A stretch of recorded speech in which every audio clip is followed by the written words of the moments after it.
October 31st, 2013. It's Halloween night, and police are heavily patrolling the streets in Portland, Oregon. Whenever you have a holiday, people tend to be a little bit more wild and rambunctious. They were definitely having extra officers on the streets, just making sure that the public was safe. For patrol officers in Southeast Portland, it's been a relatively quiet night. But at 1:25 a.m., that all changes in an instant. Did you hear that? I think it was that way. Let's go. They immediately got in their car and started heading in the direction where they heard the gunshots. David 21. We got shots fired Briarwood and 21st. As the two officers race down a boulevard, they spot a white Nissan Altima whip out of the Laurel Place apartment complex. You see that? The officers decide to follow the vehicle because it had its headlights off. That could have posed danger to the public. As police turn on their sirens, the Nissan accelerates. Cops follow in hot pursuit. 21 dispatch, we got a white Nissan, no headlights on, driving erratic. The driver of that vehicle was turning very fast, very constant, trying to ditch the officers. As the chase continues, the two officers see their suspects toss something out the window of their speeding vehicle.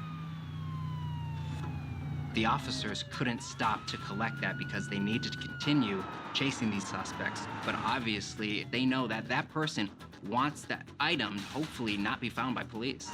21 dispatch, we're behind that white Nissan. He just threw something out the window. As the suspect's vehicle whips onto 126th Street, its driver loses control.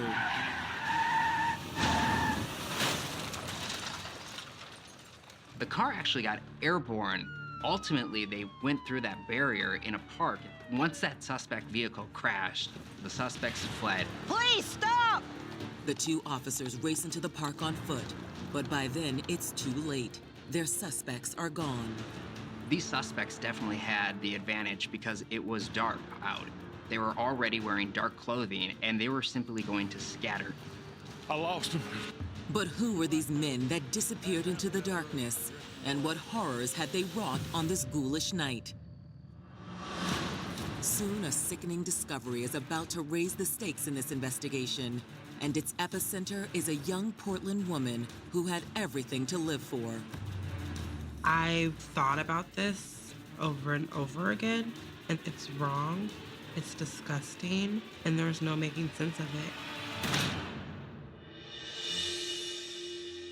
Precious Jackson grew up in Portland, Oregon in a warm and loving household where family always came first. Yo, how long it's gonna take though, cause we hungry. Almost done. Yeah, girl, I'm starving. Precious was very, very close with her family, and she spent a lot of time at home. From an early age, it was clear she was different. There was absolutely nothing feminine about Precious. She preferred to dress more like a male. She had a very deep voice. Don't make that too salty, Bree. You always make it too salty. Come on, Priya. If you didn't know better, she could easily have passed for a man. Though Precious's family embraced her just as she was, not everyone was so accepting. I know she would get bullied a lot, so she had to create kind of this hard exterior shell. And it came across sometimes as her being like a very hard person, but really she was very soft. With her warm heart and tough persona, Precious became a fierce protector of those she loved most. If she saw somebody bullying you or picking on you, she would be the first one to stand up for you. But when it came to charting her own future, Precious wasn't as self-assured. Precious did not finish high school. She ended up dropping out. She worked off and on some part-time jobs. She spent a lot of time just hanging out in the streets with her friends. She was a little bit lost. Of course, this 18-year-old had no way of knowing that a pretty 16-year-old high school student named Mercedes Warren would soon help her find her way. Hey, nice to meet you, Nice to Mercedes. meet How you you too. doing? I'm good. Have a seat right there. Thank you. Precious used to cut hair, so my best friend took me over to her house one day to get a haircut. What you want to get done today? I kind of want to go short. Are you crazy? I think you're gorgeous just the way you are. The first time I met Precious, her smile stood out the most. I had never been interested in a woman before. And I was like immediately attracted to her and her personality. You know you're beautiful, right? You don't even need all this. You're crazy. The two young women soon found themselves spending every free moment together. Precious and Mercedes started out as just being good friends, and then that friendship grew. They started dating, and I was a little surprised, but immediately I could tell that she really cared about my daughter. When they looked at each other, it was complete eye contact. You could just tell that they were completely in love. As Precious and Mercedes matured into adulthood, they helped each other become better people. She just brought out a strength in me that I didn't know that I had, really. Mercedes did the same thing for Precious. She was encouraging her to live to her full potential. I've been thinking about something. Okay. I was thinking about me going into nursing. It's something I've always wanted to do, you know, with me helping people and stuff like that. I think that's great. Though Mercedes and Precious never stopped loving each other, after 4 years together, they made the difficult decision to separate. We wanted to be together, but we know that we shouldn't. Personality-wise, they really were not a good couple. Mercedes and Precious both had very, very alpha personalities, and they both wanted to have things their way. We decided it was better to be friends. But in the years that followed, the two women remained close. In fact, Mercedes and her family had the chance to see Precious truly blossom and thrive. Hey, boo, how you doing? So how's the new job coming? Oh my God, this new job is so good. Oh, it's so good. I'm so excited. She had decided she wanted to be a nurse's aide. Her passion was working with the elderly. She just felt like things were getting better and looking up. Her smile was still beautiful, and her aura said she was happy. I feel like I got my niche going. I'm so excited for you. Thanks, thank you. But under an ominous Halloween moon in 2013, a ghastly chain of events were about to unfold, obliterating this young woman's dreams in one brutal moment. Yes, we need the police over here. These apartments on fire. Somebody just got shot. Oh my God.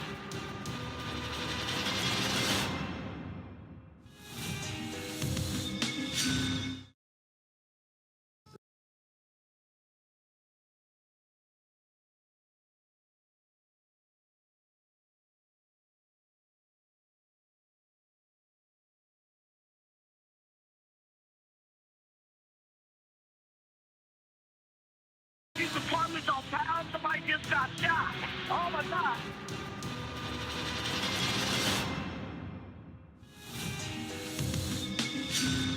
Healthcare career that brought her immense joy. I think that she just really kind of felt empowered by helping people.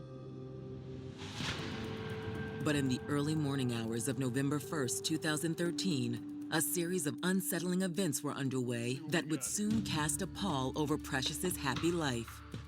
2 officers had heard gunshots in a southeast Portland neighborhood, and they ended up pursuing a car they saw speeding away from the Laurel Place apartments. The suspects ended up crashing their car, and then they disappeared on foot in Portland's Gilbert Heights Park. But as the 2 officers combed the vehicle's wreckage, a flood of concerned calls from residents at the Laurel Place apartment complex hits 911 operators. Somebody's been shot in front of my door. They're right in front of my door. I believe they've been shot and fell down the stairs and hit my door. Ma'am, calm down. We got somebody coming your way right now, okay? As first responders race to the victim's aid, Portland police know they have to act quickly in the interest of public safety. You can't have homicide suspects running through a neighborhood on a Halloween night. The police knew that they needed to set up a very large perimeter as quickly as possible. As officers arrive at the Laurel Place apartment complex, they find a crowd gathered outside. It was a chaotic scene. There were a lot of people coming out of their apartment because they had heard the gunshot. People are crying and there's pandemonium. The first responding officers couldn't really see what was on the ground, but could tell they were looking at someone. Move, back up. What they see is a victim who's laying in a pool of blood, riddled with bullets. She's not breathing. Got a black female victim, multiple gunshot wounds. Can I get an ambulance here, please? One of the officers tries to do CPR on the victim. But it soon becomes clear that nothing can be done. the person is dead. While officers spread out to start questioning potential witnesses, investigators arrive and begin collecting evidence. They were able to find 9 shell casings on the ground. Looks like a casing from a 9mm. They all appeared to be the same caliber, but at this point, investigators didn't know if it came from the same weapon or several weapons. Want to have any leads or anything? Hold on. And uncovering the motive behind this murder could prove challenging in one of Portland's toughest areas. It happened in a Southeast Portland neighborhood that historically has had a lot of crime. Was this a robbery gone bad? Was this a drug deal gone wrong? We have a lot of domestic violence situations. We do have gang shootings that occur. Gang activity has been known to thwart criminal investigations, and this case turns out to be no exception. The people at the apartment complex didn't want to talk to the officers out of fear that this was a gang-related shooting. They live in fear of what this gang might do in the very near future or far future. The fear of further violence isn't the only thing impeding this investigation. Up until now, police have been unable to identify their victim. But the cry of a woman in the crowd soon provides a sad clue. Is that the name of the victim? She identified the shooting victim as 24-year-old Precious Jackson. Do you mind answering some questions for us? I want to talk to you right now! She was very emotional, and she didn't want to cooperate with law enforcement.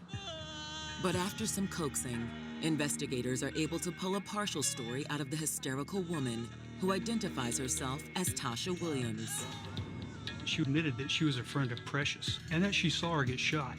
She said it happened after they left the apartment complex laundry room. Men in these masks and dark clothing showed up. And these individuals were no late-night trick-or-treaters. There were several men engaged in this group. Tasha was able to give some details to police about the shooter. He was a black male. He was about 5'7" to 5'8", anywhere in his late teens to early 20s, and he was wearing a black ski mask. Is there any reason to why Miss Jackson may have been the victim? We know you're upset. We'll give you a minute. As police wait for Tasha to calm down, they move forward with a routine procedure. Police attempted to confirm Tasha's identity, but there was a problem. The name and the date of birth she gave didn't match anything in the state's database. Which leads investigators to make a troubling conclusion. This woman is giving a false name. So why had this young lady deceived Portland police? And what secrets might she be trying to hide? Ma'am, what is your name again? The answers to those questions will only take investigators deeper into the abyss. Your first thought is gonna be, she had something to do with this murder. While investigating the murder of 24-year-old Precious Jackson, Portland police uncover something disturbing about alleged witness Tasha Williams. She lied to police and gave them a false name. So who really is this woman, and what is she trying to hide? There's no Tasha Williams that matches in the system with any of the information that you gave us, ma'am. After detectives confront her, the woman purporting to be Tasha Williams finally comes clean. The woman's real name is not Tasha Williams, it's Sierra Douglas. Is there anything you want to tell us before we find out? Precious and I, we were dating. All right, well, how long were y'all dating? A month? She told police that they actually weren't together for very long before they moved in with one another. We stayed in that unit up there. Of course, this all raises red flags for detectives. If your lover was murdered and you were not involved, wouldn't you want to help police? They needed to make sure that Sierra had no role in Precious's death. Did you guys have any problems? No problems. So then why would you lie to us? Because I have a warrant. After checking their database, police confirm that this time Sierra is telling the truth. But when police tell her they have to take her into custody on an outstanding warrant, she does not take the news well. We don't have to cuff you up. We can just have you sit in the back seat, okay? I'm not going back to jail. I'm not going. No! I'm not going. One of the things that officers actually had to do is they had to physically detain her. Get off of me! They ended up wrestling Sierra to put handcuffs on her. We'll just take her downtown, find out what we can. Given her combative behavior, police aren't sure what to make of Sierra. Some of what she said corroborated what the investigation had uncovered so far, but police still felt like she was hiding something and couldn't rule out that she had been somehow involved in this crime. But for now, Sierra is in no state to talk to anybody. Questioning would have to wait. Police take her down to the station to book her. As for the men seen fleeing the apartment complex in the aftermath of the shooting, police find a clue that was tossed from the car in the heat of the chase. They were able to use a heat-seeking device where they had last reported that object being thrown out and actually locate the object. It was a black ski mask. Meanwhile, inside Gilbert Park, a search of the suspect's abandoned Nissan Altima turns up something else. There was an orange bandana, and they also found a cap that also had an insignia of an H, also in orange. The colors, that was very important in this case. Orange is the color of the Hoover Gang members. They wear hats with H on them, usually Houston Astro. The Hoover Gang is a very violent offshoot of the LA Crips. They're very active in Portland. They're known for peddling drugs, arms, prostitution, armed robberies, murders, you name it. During this time, there was a lot of violent activity coming out of the Hoover Gang, especially against a group called the Rolling 60s. Did Precious Jackson have some connection to the Rolling 60s? Was she leading a secret life? Someone could have wanted Precious Jackson dead because of a possible gang affiliation. As investigators consider that possibility, 2 witnesses approach officers with potentially important information. Excuse me, sir. Yes, ma'am. There was a guy running that way. They were walking their dog at 130th Street when they saw a man racing from the direction of Gilbert Park. What did he look like? He was a black man, young. He had on a black pants, black shoes, initially a black jacket. What do you mean initially? They described how the man disappeared for a second, and when he re-emerged, the coat was gone, and he was wearing a white button-down shirt. Not long after a bolo is issued, officers stop a man who matches the witness description to a T. Hold up, sir. Is there a problem? It was a cold night. He wasn't wearing a jacket. If you touch him, he's hot like he's been running a race. You have any ID on you? What they get is a school ID, and it says this person is Antonio Lorenzo Sanders, 20 years old. 10-4, thank you. But when officers run Antonio's name, they learn he is no chaste young pupil. You're gonna need to go with us. We just need to talk to you a little more. What? He's been involved in shootings that sent him to prison earlier on. He has a warrant for his arrest for being an unlawful possession of a firearm. And that isn't all. Mr. Sanders has a gang affiliation. According to Portland police, he was identified as one of the Hoover Gang members. Eager to question Antonio, police detain him on the outstanding warrant. That's when chatter from dispatch alerts police to something highly concerning. There have been 2 other shootings in the area that night. One of the first questions we asked, are these 2 shootings related to the shooting that killed Precious Jackson? All of this raises another terrifying possibility for detectives in these gang-riddled streets. Is this an all-out gang war? In the aftermath of Precious Jackson's post-Halloween night murder, investigators discovered another stomach-churning detail. There were 2 other shootings that night in Southeast Portland's gang-infested streets. Is this a related shooting? Is this an all-out war? Detectives conferred with their colleagues at the other crime scenes to see if there might be a link. Meanwhile, police interrogate one potential suspect, Hoover Criminals gang member Antonio Sanders. Do you know anybody by the name of Precious Jackson? No, ma'am. So you wouldn't happen to know anything about her murder tonight? Nope. They also asked him if he knew anything about the 2 other shootings in Portland that night. Look, man, I don't know anything about this shooting or any other. I mean, it doesn't surprise me. It's dangerous out there. So what were you doing out in the street that late at night? Look, man, I was just coming from my girlfriend's house. Just going to the store, and then the police stopped me.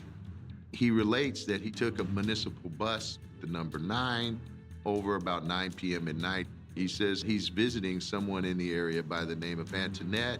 Now, Antonio says that at about 1:30 a.m., he left Antoinette's house to make a run to the store, and that is when police stopped him. You better not be lying. I ain't. Let's go. While police attempt to confirm Antonio's story, detectives return to the crime scene, where news of Precious's death has now reached her family and friends. When they heard the news, they were crying. They were absolutely devastated. Among the grieving mourners that night is Precious's ex-girlfriend, Mercedes Warren. With Precious dying, I feel like I lost a piece of me with her. Though highly emotional, Precious's friends and family are eager to do whatever it takes to help investigators, and detectives have a pressing question to settle. Given police fears this crime might be connected to a larger gang war, police needed to know whether Precious had any gang ties. And did y'all know if Precious may have been, involved with any gangs or maybe hung out with the wrong crowd, maybe? But loved ones insist that wasn't part of Precious's life. I knew Precious from the time she was 18 until she was killed. And I have never heard any of Precious's friends or family members ever mention her being in a gang. She was a caregiver trying to make herself as a good homemaker. And that was her direction. Any kind of gang activity or anything else wasn't really on her radar. While Precious seems like an unlikely target for gang violence, her sister Priyana does reveal something troubling. Listen, you need to just stop calling my phone. I ain't got nothing to do with you and her, okay? Precious had been getting threats for a few weeks. And Priyana says just before the murder, they escalated. You want to come after me with a gun now? Who Big is man. that? Don't worry about it. Priyana overheard in a phone conversation that Precious was having that there would be gun violence and she would be involved in it. Stop calling my phone. When investigators ask Priyana whether she knew who was behind the menacing call, her answer is surprising. She claimed it all started with Sierra Douglas. Sierra Douglas, the very woman that police had taken into custody earlier that night on an unrelated warrant charge. A woman who admitted to having a relationship with Precious, but had already lied to police once that night. But what else did friends and family know about Sierra's relationship with Precious? Can we take you over here to ask you some more questions? According to Precious's ex-girlfriend, Mercedes Warren, when she and Precious split, neither could imagine ever finding love again. We were equally sad. We equally missed each other. Then, one day in 2013, Precious finally met someone who filled the void in her heart. Can I get a light? Yeah.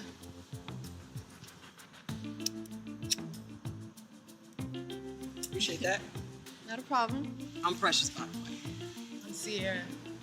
And after ending a relationship with a boyfriend of 5 years, Sierra was on the rebound and looking to have some fun. You enjoying the party? Yeah. Are you? I am now. Precious was so attractive and so fun and so flirtatious that women wanted to talk to her and wanted to be around her and wanted to enjoy her personality. As Precious and Sierra's relationship deepened, apparently neither woman saw it as a short-term fling. Sierra had a child, and the thought of possibly getting to help someone raise a child was very exciting to Precious. Though the 2-year-old little boy was living with Sierra's mother in Arizona at the time, they talked about what would happen when he came home. But not everyone was content with the couple's newfound happiness. Allegedly, Sierra's baby daddy and ex-boyfriend, Corey Hill, was pretty upset about the situation. Not only was he being rejected by Sierra, but Precious Jackson had taken his place. This may have been a little bit damaging to this gentleman's ego. Mercedes tells detectives that in the weeks leading up to Precious's death, Precious had been receiving threats from Corey. For her own safety, Precious's loved ones had urged her to end the relationship with Sierra. But like Precious had done all her life, she refused to abandon the woman she loved because of a bully's threats. Instead, Precious moved with Sierra into the Laurel Place apartments, a place where she believed Corey wouldn't be able to find them. Thank you. Could this case, which once appeared to be gang-related, really be a love triangle gone wrong? Police aren't sure. Thank you for your time, man. Sorry for your loss, all right. Soon after talking to Precious's family, police were able to determine that the other two shootings in Portland were not related to this particular shooting. But if this murder was just about Corey Hill being jealous, there was a lot they could not put their finger on. Why had a group of masked men shown up the night that Precious was shot? And how was Antonio Sanders involved? Or was he? In a case with more questions than answers, one witness is about to drop an enormous bombshell. She revealed the man's identity, and they were floored. After allegations surfaced that Corey Hill, Sierra Douglas's ex, was deeply jealous of Sierra's relationship with Precious Jackson, Portland detectives must now consider one more possible motive for Precious's murder. There's a love triangle going on, and someone has been rejected. But if that was the motive for the crime, then who were these masked men that showed up at the murder scene that night? And how was local gang member Antonio Sanders involved, if at all? Hoping to learn more, investigators turned to Sierra Douglas, who was about to be released for the outstanding warrant charge. It turned out there was a mistake, and the arrest warrant for Sierra was no longer active. Detectives were hoping that under less tense circumstances, she would be more cooperative. But when confronted with the allegations made by Precious's family and friends regarding Corey Hill, Sierra becomes defensive. You're not saying Corey did this? No, I don't think he's that type of person. Sierra says when she met Corey at the tender age of 15, he was a rising boxing star. Corey was a 3-time Tacoma Golden Glove champion, 2009, 10, and 11. She would come to the gym, watch him practice. She would go to his fights. Corey was very happy with Sierra. It was a perfect fit. Then, 1 year into their relationship, Corey and Sierra got shocking news. Sierra was pregnant. Corey was overwhelmed at having a child. That's natural. But Sierra says what Corey did next put their family's future in jeopardy. Corey had stopped coming to practice. He made some bad decisions because of outside influences. He eventually, hooked up with the Hoover gang. By 2012, he had done time for drug charges, and his relationship with Sierra was over. So he's in that Hoover gang. Mm-hmm, he was. Did that make you think there's going to be a problem? No. Okay. We still are trying to figure out what happened. Sierra begins to open up and says that on the night of November 1st, when she had just finished doing some laundry, a group of masked men approached her. Sierra says when one of the men moved to adjust his orange bandana, she immediately recognized him. That was Corey Hill. There was a verbal altercation and some threatening words. Precious Jackson can hear the commotion from upstairs, where she's smoking a cigarette. Miss Jackson came down the stairs to make sure that Miss Douglas was safe. If Sierra in any way felt threatened, Precious would stand up for her because that's how she was. She was a protector. Hey, what's going on here? Precious jumps in and pushes Corey Hill. I don't know what you're talking about. I gotta get up my face. That's when Sierra says a man wearing a ski mask got up in Precious's face. Man, don't be pushing on my bro. You hear me?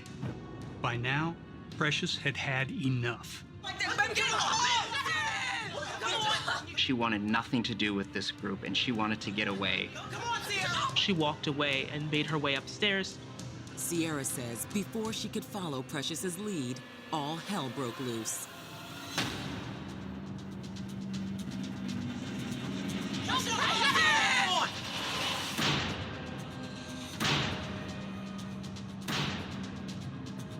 This coward unloads into her back.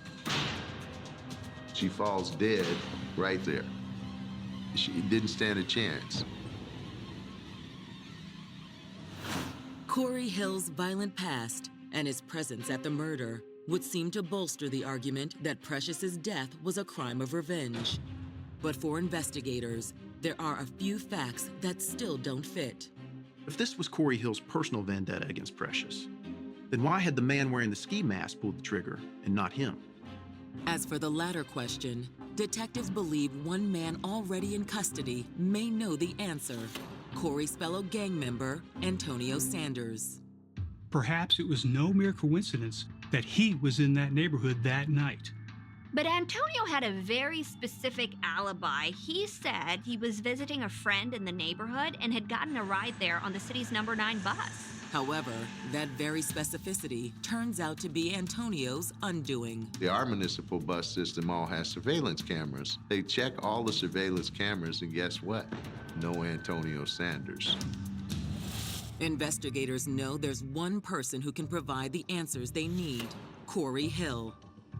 On November 19th, they locate Corey at his home and haul him into the station for questioning. Today, what I'm here to talk to you about is just what you know, because I know you were there. But under withering questioning, Corey refuses to play ball. I don't know anything about it. You don't know anything about that? Okay, so did you know Precious? No, I didn't. You never met Precious? And do you know anything about Precious? He said he didn't know that Sierra was dating anybody else, and he hadn't seen Sierra in a long time. When was the last time you saw Sierra? It's been a while. Do you remember when? Not exactly. Was Sierra dating somebody else? I got my own girlfriend, so. What time? So I have my own relationships, but I really don't know. He also said that he didn't know anybody named Antonio Sanders. Just say I'm lying. You want other people to speak for you. What about Mr. Sanders? What's he gonna say? Who's that? He's in the same car that you're in, so don't tell me who's that. He's in the same car that you're in. Don't know him. So all you've done so far is tell me lie, lie, lie, lie, lie, lie, lie. Though police feel confident Corey Hill is lying to them, they aren't ready to press charges. Without knowing more about his role in the commission of the crime, they didn't even know what he was guilty of. Conspiracy to commit murder, accessory after the fact. Since Corey is currently on parole, police are able to hold him at the station while they continue investigating the case. He has been on parole for an unlawful weapons possession, so they're able to detain him. But what detectives need right now is a hard piece of evidence that ties Corey and Antonio to the same location. It's back at the crime scene that police spot a potential opportunity. The apartment complex had surveillance video. When investigators review the footage, it confirms that 2 vehicles entered the parking lot at about 1:30 a.m. And these were the same 2 vehicles seen fleeing the parking lot a few moments later. And even more importantly, it showed among these men at least one of them wearing a bandana. And based on Sierra's earlier account, police believe that one of these men was Corey Hill. As for the trigger man, he's also present and wearing a ski mask in the footage, just like Sierra told police. He's wearing a white shirt, dark jeans, and black and white Adidas, and also wearing a coat. That's exactly what Antonio Sanders was wearing the night he was apprehended, minus the coat. The shooter is Antonio Sanders. Inch by inch, detectives move closer to solving the crime. But when a lady of the night comes calling, it might just provide the final missing piece to this unnerving puzzle. Every time I think about it, I get this weird feeling in my stomach. It makes me sick. It's disgusting. Thanks to newly surfaced surveillance footage, detectives in Portland, Oregon feel certain that gang members Corey Hill and Antonio Sanders were both present when Precious Jackson was gunned down at her apartment complex. But what detectives still don't know is, did Antonio act alone when he pulled the trigger, or at the behest of his fellow gang member, Corey Hill? At this point, neither one of these men is cooperating with police. They hope that finding some of the other masked men involved in the crime would help put the pieces together, but they can't find them. It was dead end after dead end. Then investigators get what looks like a lucky break. Is that you, detective? A woman named Sophie Keys comes forward, claiming to have dirt on Antonio Sanders and Corey Hill. She had kind of a paid-for-hire sexual relationship with Antonio Sanders. And every time that Antonio Sanders was with Sophie Keys, Antonio Sanders also had his best friend Corey Hill with him. You don't see one without the other. According to Sophie, in the last few weeks, she had overheard numerous conversations between the two gang members, some of which she claims were heated.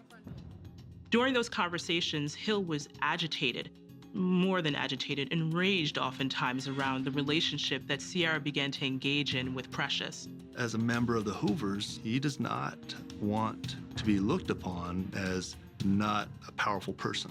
To have his child's mother leave him and then be with a woman takes that away from him. Sophie claims that in the hours before Precious's murder, Corey Hill's anger boiled to a climax. Got some people, man, might be trying to start some trouble. We need to go handle them. It's a chick, man. It's a chick, and I think we need to go and we need to mess that bitch up, man. Man, I told you, I ain't got no beef with that lady. Yeah, you do. She rolling 60s, dog. That's what's up. Damn! Why you ain't say that before? Corey Hill had to come up with a rationale that would be palatable to Antonio Sanders. Corey Hill framed it that Precious Jackson was a rival gang member, a rolling 60s Crip. So he's believing that where they're going to be getting a point across to possible rival gang members. Even though that was untrue at the end of the day. You down? Yeah, man, I'm down. All right, man. Yeah, come on, man. All right. For detectives, Sophie's allegations are a game-changing revelation. Corey Hill is really the mastermind of this killing. He essentially used Antonio as his pawn in a love triangle. In light of the new evidence and testimony, on November 21st, Antonio Sanders and Corey Hill are charged with Precious Jackson's murder. I was still sad and devastated. Just because you arrest somebody doesn't bring Precious back. As the case heads to trial, detectives continue gathering evidence against the two men. They sent the orange bandana that they found in the suspect's getaway car and the ski mask that they found thrown out from that vehicle in for DNA testing. When they test the orange bandana for DNA, it comes back to Corey Hill. They test that ski mask for DNA, and the DNA comes back to Antonio Sanders. When you have that DNA evidence, now that's the nail getting hammered into the coffin. Not long after, defense attorneys approached the prosecution about making a possible plea. There's a lot that goes into trying a case. It is expensive, it takes a lot of time, and when you have gang members involved, there's always a possibility that some of the witnesses are going to be threatened, and the Portland police and the DA cannot protect every witness. In the end, prosecutors decide to offer both defendants a reduced charge of first-degree manslaughter. Antonio Sanders would serve a sentence of 18 years. Corey would serve 12.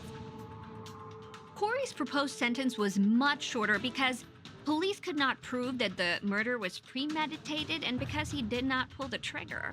I advise Corey that was very, very lenient. What they could have done was a lot worse than that. Both men took the plea. Those close to Precious feel her killers got off easy. I personally think if you shoot someone in the back and that person is running away from you, you should never see the light of day again, ever. 9th, 2015. It's a cold, dark morning in Gainesville, Florida, and 17-year-old Xavier Marshall is doing his best to get his younger brother and sister out of bed and ready for school. Jordan! Janelle, get up! You're gonna be late for school. Their mother, Keonta, usually gets the younger children ready for school, but neither her nor her live-in boyfriend, Kelvin Bryant, are anywhere to be found. While this is out of the ordinary, Xavier is more focused on getting to school. He has an earlier start time than his siblings, so he's anxious to get out of the door. As Xavier prepares to leave, he lets Jordan and Janelle know that their grandmother, Irma Dorsey, will be there to take them to school in just a few minutes. I was like, all right, make sure you get ready because I need to leave for the bus. And my sister was like, what time Mom said she was gonna be home? And I was like, she said 5:30, but I guess she running late or something, I don't know. This was very, very peculiar. Keonta was someone who would normally just leave their home for hours at a time. I don't understand what's going on, but something's wrong. Don't worry about it. Grandma's right down the street. She'll take care of everything, all right? Love you guys. Shortly after Xavier heads out to catch the bus, their grandmother arrives. Get up and go get dressed. Gosh.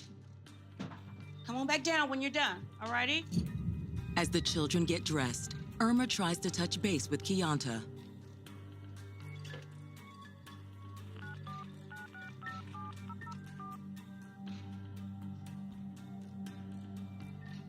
Hey, baby. This is your mama. Irma's mother's intuition is telling her that something is horribly wrong. Call me back, okay?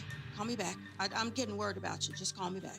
All right. Attempts to contact 𝐿𝐼𝐃's boyfriend, Kelvin, only make Irma more concerned. Calvin's supposed to be in to work at 6. It was around 7:30, so he should have been on the job. They say he's not been here. He hasn't come to work. Right then, my heart dropped. Irma reaches out to everyone she can think of for answers, but family and friends for both 𝐿𝐼𝐃 and Kelvin are equally troubled by their disappearance. Hours later, she's still missing. I just broke down crying at work. I was like, something's not right. I gotta go home. I called the police because I wanted them to know my child is missing. 𝐿𝐼𝐃 Catrice Williams was born April 5th, 1975 in Gainesville, Florida. Her mother, Irma, raised her alone until 1985, when Irma welcomed 𝐿𝐼𝐃's baby sister, 𝐅𝐒, into the world. 𝐿𝐼𝐃, she was a good sister. She's a really good sister. Very protective. Did you learn anything new in school today? No. Because you already know everything, right? Right. In addition to being a doting big sister, 𝐿𝐼𝐃 was an excellent student and a hard worker. 𝐿𝐼𝐃, she believed in working to get what she wanted, and that's what she did. It was that same drive and work ethic that led 𝐿𝐼𝐃 to her first love, a young man named Jim Martin. She asked me could she get an after-school job, and that's where she ran into him. She loved him. You know, he swept her off her feet. 𝐿𝐼𝐃 had dreams of joining the Navy after high school, but in 1995, life set her on an unexpected course. She got pregnant, and that pretty much shifted her life. You think we're ready for this baby? I know we're ready for this baby. I want to marry you. All right? Soon after, 𝐿𝐼𝐃 and Jim tied the knot. 𝐿𝐼𝐃 gave birth to a beautiful baby boy named Christian, and over the next 9 years, she and Jim had 3 more children. 𝐿𝐼𝐃 adored her children. There wasn't anything she wouldn't do for them. But while 𝐿𝐼𝐃 and Jim appeared happily in love to the outside world, there were problems behind closed doors. Just got all the kids to sleep. Thought we could watch a movie. Well, I'm going out. You going out? They had the ups and downs, God knows, because he was a lot of trouble. It's 10 o'clock on a Thursday. Where the hell are you going? Look, I'm going out. Stop asking, all right? I know he loved my sister. It's just, you know, he couldn't give her what she needed, fidelity. He was cheating, staying out all night, and they would argue a lot. As the years went by, 𝐿𝐼𝐃 tried to hold her family together while the cheating continued. I'm like, you need to leave him. You always crying, you always upset. But by 2009, 𝐿𝐼𝐃 had enough of the extramarital affairs. That year, she filed for divorce and moved closer to her family for support. Now, for the first time in almost 14 years, 33-year-old 𝐿𝐼𝐃 was single.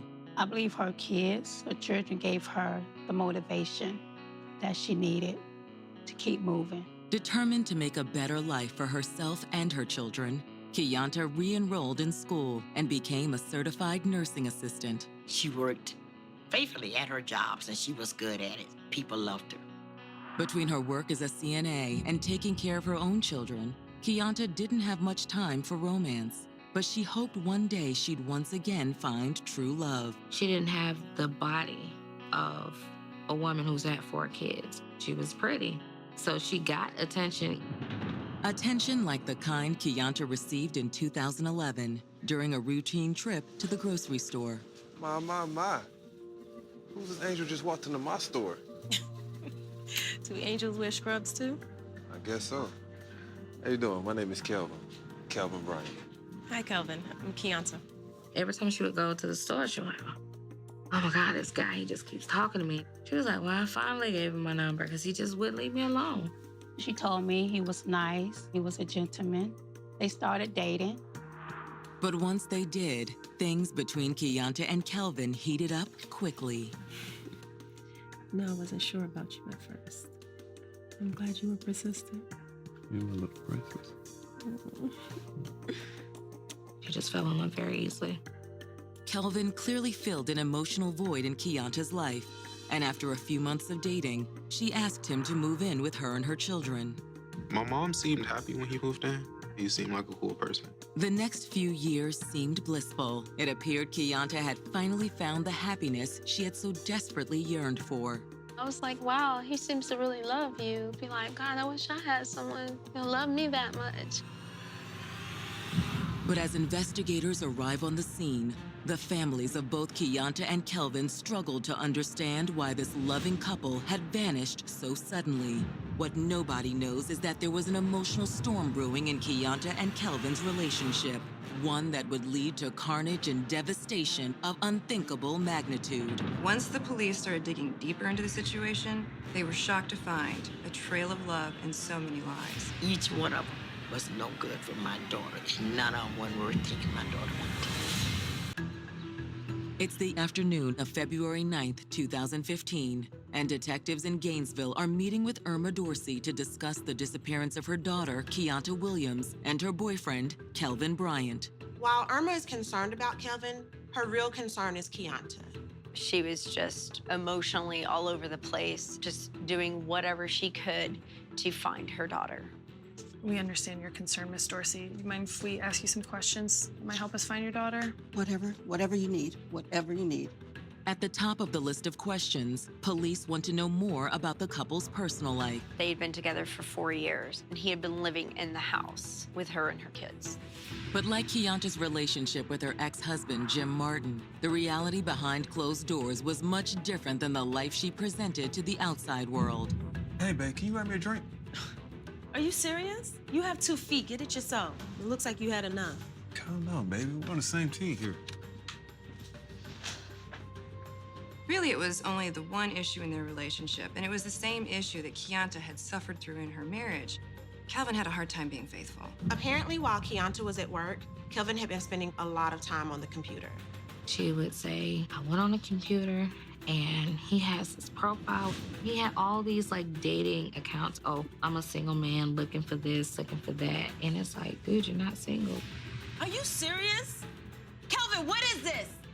What are you talking about? Why does this say you're single? No, that's nothing, babe. This is nothing? How dare you? In my house! Irma tells detectives that Qianta endured the situation for months. It was just account after account after account of just all these women. And then going through his phone, finding all these nude photos. Yeah. After discovering the nude pics on Kelvin's phone, Qianta told those closest to her that she intended to end the relationship. But according to Irma, Qianta never officially cut the cord. He had begged her to stay and, try to work it out. When you put in that kind of time, it's like, well, I don't want it to all be for nothing. So you try to make it work. As investigators listen to Irma's account, they can't help but wonder if the couple had simply slipped away for a few hours to work on their relationship. Normally, when we're dealing with adult missing persons, it's a little difficult to determine is somebody really missing or did they just walk away on their own accord? When was the last time that you actually saw your daughter, Miss Dorsey? I mean, are we sure she's missing? I am absolutely sure she's missing. Qianta would never leave the kids like that. She would just never do that, and her car's gone. Though it's clear Qianta is devoted to her children, Irma does reveal that in recent weeks, Qianta had taken a page from Kelvin's playbook. She had opened her own internet dating account and had started talking to other men. Nothing had gotten physical, but it was obvious she was getting ready to move on from Kelvin. Qianta's recent online activity makes detectives wonder if Kelvin might have had something to do with her disappearance. Maybe Kelvin had tracked her search history, or maybe Qianta had worked up the nerve to kick him out. And he wasn't happy either way.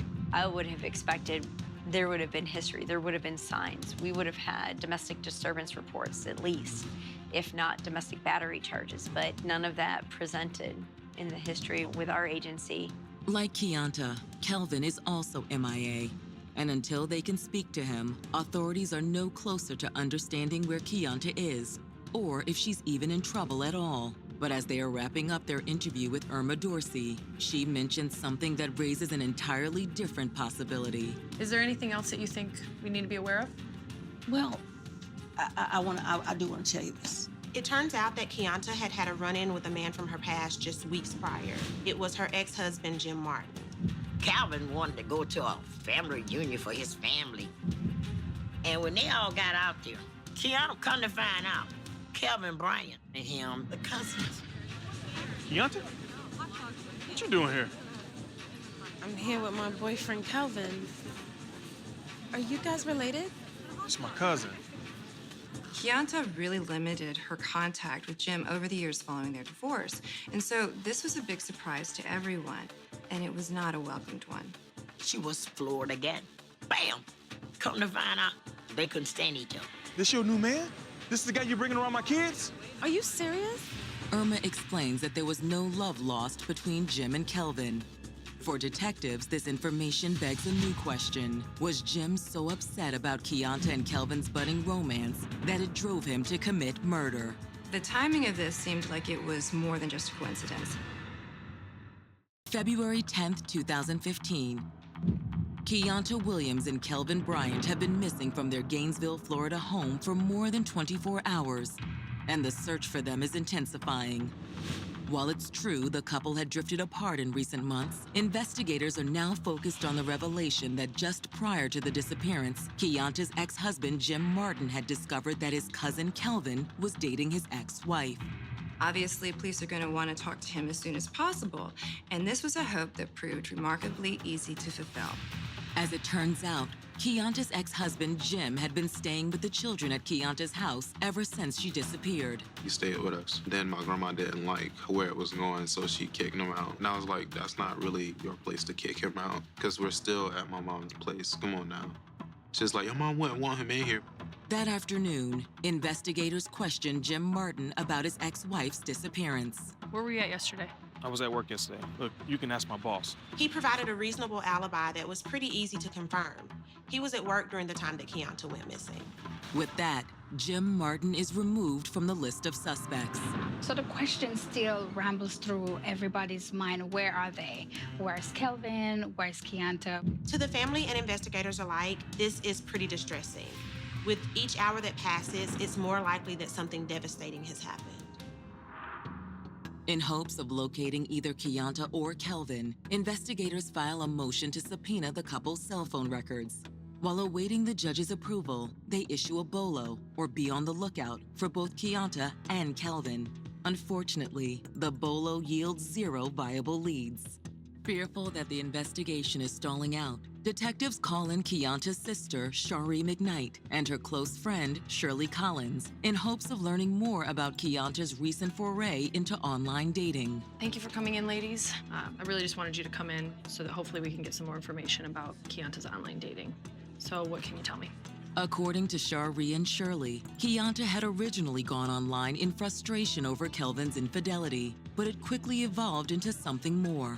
It started off as just something to do, and then over time, it became a little more serious with her and a guy that she met online. She would always talk about him. 𝐅𝐔 and Shirley explained that anytime that Keonta would get together with her friends, she would get all giddy about him. How's things going with you and Kelvin? You know, it is what it is, but I met someone new. I think it was a truck driver. She really, really seemed to like him. Does he have a name? He does. It is James. James Matthew. Oh, James is cute. 𝐅𝐔 and Shirley explained that Keonta confided that they had been chatting for a few months now. Oh, he's so funny, and, we laugh. I'm like, look at you. Smiling again, I like that. But Keonta's loved ones say they cautioned her to follow her head as much as her heart. I had concerns about her meeting someone online, so I was like, just be careful. She was like, no, he's really, really nice. I was like, I don't like it. And she was like, no, I'm telling you, he's good. When her mind was made, that was what it was. She showed me the picture of the guy online. that's gonna be my husband. Kianta told her friends that James lived in Georgia and had asked her to move there to be with him. I think he's perfect, and I'm in love. So I'm like, well, what Kevin said. She like, well, I don't care. This is the person who I want to be with. Well, you know I get it. And I would be surprised if Kelvin didn't understand too.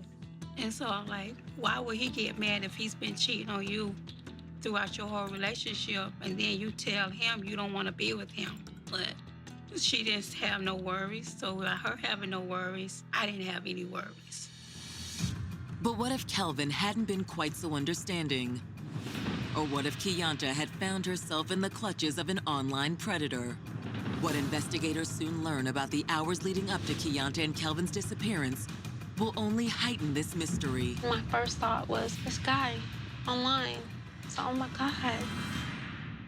In February of 2015, Gainesville, Florida police are racing to track down 39-year-old Kianta Williams and her boyfriend of 4 years, Kelvin Bryant.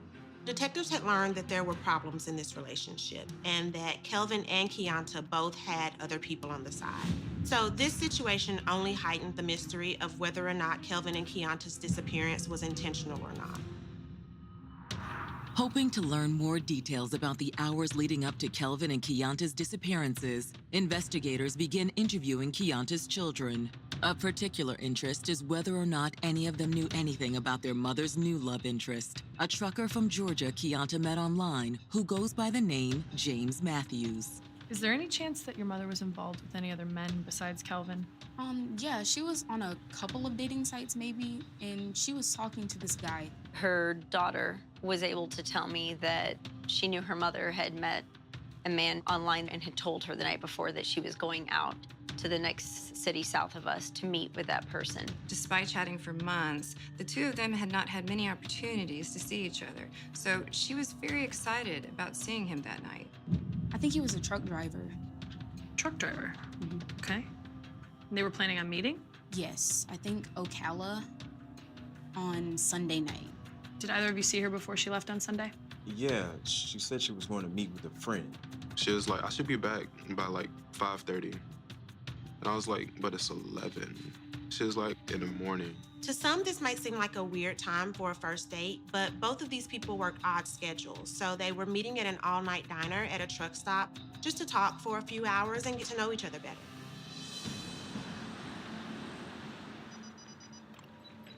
All right, Xavier, I'm leaving. Yes, love you. You safe, Mom? I will. I always am.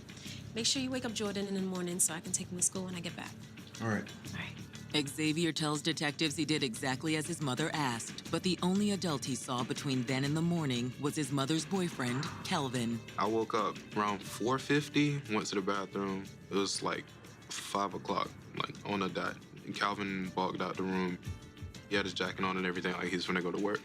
So I was like, okay, that's normal. What wasn't normal, however, is that there was no sign of their mother a few hours later. When I learned that she went to go meet someone online, that was the direction I was like, this is the last person to see our Kianta, so this is the person responsible for her disappearance. People love online dating because it's convenient, it's fast, it's easy. But the flip side to that is that it can also be very dangerous. You just don't really know if the person on the other end is who they say they are. But if Kianta's online love interest was somehow involved in her disappearance, why is Kelvin still missing as well? Maybe Kelvin had reached out to Kianta herself and couldn't find her. Maybe she called him saying she was in danger. He could have even gone out that morning to look for her and run into trouble himself. With each passing hour, detectives feel an increased pressure to find the missing couple. It's clear the key lies in tracking down James Matthews. But how would they find him? Kianta's family thinks they might know the answer. Sherry, do you know anything about this James Matthews person that they're mentioning? She uses her computer to do some online dating and meet guys. I can get it if you... Okay, yeah, absolutely. That would be great. We found out the password. They got on it, and cops was looking at it. This one, here it is. It's a site? Yep. Does it say anything about the location of the user? Yeah. In fact, the app had a GPS feature. that shows live tracking based upon the user's approximate phone location, and James had this turned on. Said that he stopped in like Alabama or something like that. Okay, Detective Beveridge, can you reach out to the local Alabama police while I keep talking to the family, please? I'm on it. Okay. While Detective Beveridge works to track down the mysterious James Matthews, Detective Marzook Brainerd continues questioning the family and makes another bizarre discovery. Okay, Jordan, honey, we're doing everything that we can to find your mom, okay? Is there anything that you might remember that can be helpful? I saw Mommy Monday morning.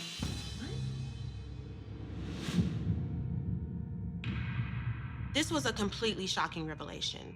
By Jordan's account, this would have occurred somewhere around 5 a.m. on February 9th. Jordan? Jordan, baby, it's time to wake up.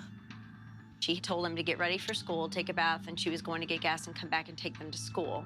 Jordan says as he began to crawl out of bed, he heard his mom outside his window. He was half awake, peeped out his window, thought he saw someone in the shadowy lamps. There was an exchange of vulgarities, and then heard her speed out of the driveway. And that was the last he saw of 𝐿𝐼𝐼𝐼. Interviews like this are always tough with kids. It's hard to say whether it's true or if it's part of a young kid's imagination. If what Jordan says is the truth, then 𝐿𝐼𝐼 had in fact returned home from her late-night meetup with James Matthews. But it also makes her disappearance and that of Kelvin Bryant all the more confusing. Are you sure, Jordan? Yes. You sure, baby? Yes. So was it Kelvin out there, or was it the truck driver arguing with her? Either way, detectives are determined to follow up on the information provided by young Jordan. They start by visiting the gas station located just down the road from 𝐿𝐼𝐼's residence. They obtained security footage and began scrubbing through the footage looking for any sign of 𝐿𝐼𝐼, Kelvin, or even James, the man 𝐿𝐼𝐼 supposedly met the night before. Scrolling through the footage, detectives determine that 𝐿𝐼𝐼 arrived at the gas station at approximately 6 a.m. the morning of February 9th. She stopped at one of the pumps there, put some fuel in her vehicle, the black SUV, and she leaves the gas station. But as tantalizing as the footage is, it's also remarkable for another reason. The footage shows 𝐿𝐼𝐼 alone at the gas station. Calvin was not present, and neither was James Matthews. For investigators, it's one more mystifying puzzle piece. But how does it fit all together? Unfortunately, it's a mystery that's about to take a darker, more sinister turn. It was very obvious that from the amount of blood that was in the vehicle that someone was seriously injured or someone had been... Around 6 a.m. on the morning of her disappearance, a security camera at a service station in Gainesville, Florida, captured 𝐿𝐼𝐼 Williams alive and well. But what happened to 𝐿𝐼𝐼 and her missing boyfriend, Kelvin Bryant, after that still remains a mystery. Investigators at this point know that 𝐿𝐼𝐼 and her boyfriend, Kelvin Bryant, are on the outs and that she's fallen hard for a trucker named James Matthews. But neither of these two men were caught on camera that morning, so there's no way to know for certain if either of these two men were responsible for her disappearance or if it was someone else entirely. Finally, 24 hours into the investigation, there's a break in the case. With the help of police in Georgia, detectives in Gainesville managed to locate James Matthews along one of his trucking routes, just north of the Florida-Georgia state line. Within hours, James is sitting in an interview room, waiting to be questioned by detectives. Mr. Matthews? I'm Detective Marzook Brainerd. Yes, what's this about? We're investigating the disappearance of 𝐿𝐼𝐼 Williams, and we have reason to believe that you may be one of the last people to have seen her. What? When was the last time that you spoke to 𝐿𝐼𝐼? Well, we met early Monday morning at a truck stop. We ate, sat down, we hung out a bit, and then, well, you know. She had left him perfectly in one piece, and they parted ways in the middle of the night or later early that Monday morning. Okay. Where was the truck stop? Ocala. Okay, so you weren't in Gainesville that night? No. Did you have a problem with the fact that 𝐿𝐼𝐼 was still living with another man? Look, she said they were not together, all right? Check my truck log. He was cooperative. He had information he could prove he was not in the Gainesville area on the morning of the 9th. We had the police from there follow up to verify that the story he was giving us was correct. Not only is James Matthews' story confirmed by his employer, it gels with the statements given by Keonta's oldest son, Xavier. So at this point, all suspicion falls back on Kelvin. The family was concerned. They just wanted to be reassured that law enforcement was doing everything that we could to find her. But the case is about to take another bizarre turn. Kelvin showed up at his sister's residence late Tuesday night on the 10th. Kelvin. As she exited her car, her brother came out of the dark SUV from the driver's compartment. Kelvin, are you okay? She's aware that the couple has been reported missing. Kelvin is disheveled and just seems out of it. Let's go inside. She said, come on in and I have food for you, and so she fed him. His clothes have some odd stains on them and smell like he's been wearing them a few days. So she left the home, gave him some kind of ruse of why she was leaving, then called us. Within the hour, detectives and patrolmen from the Alachua County Sheriff's Office descend on the residence. Mr. Bryant. Alachua County Sheriff's Department, come out. He ended up coming out on his own. He was quiet, didn't say much. He was just placing handcuffs. As Kelvin Bryant stews in the back of a squad car, detectives search Keonta's SUV. While there's no sign of Keonta, what they find is disturbing. There was blood spatter all over this vehicle, but most of it was concentrated in the front passenger seat. Investigators attempt to question Kelvin about the blood, but he isn't exactly forthcoming. His demeanor was kind of just not there. You know, he didn't want to talk about it. He was kind of out of it. While Keonta's SUV is towed to the police impound lot for further processing, detectives escort Kelvin Bryant back to the station for questioning. He just refused to answer questions. He never made any denials or made any statements confirming he did have any sort of involvement. With Kelvin refusing to answer questions, police instead begin collecting physical evidence from him. He was wearing a heavier jacket, a t-shirt, dark blue jeans. We collected the clothing after he was arrested that night. As the forensic unit begins processing Kelvin's clothing, they discover something odd. He was wearing it inside out. Once it was turned right side out, we noticed numerous stains that could have possibly been blood. The only questions that remain are if those stains are indeed blood and if that blood belongs to Keonta Williams.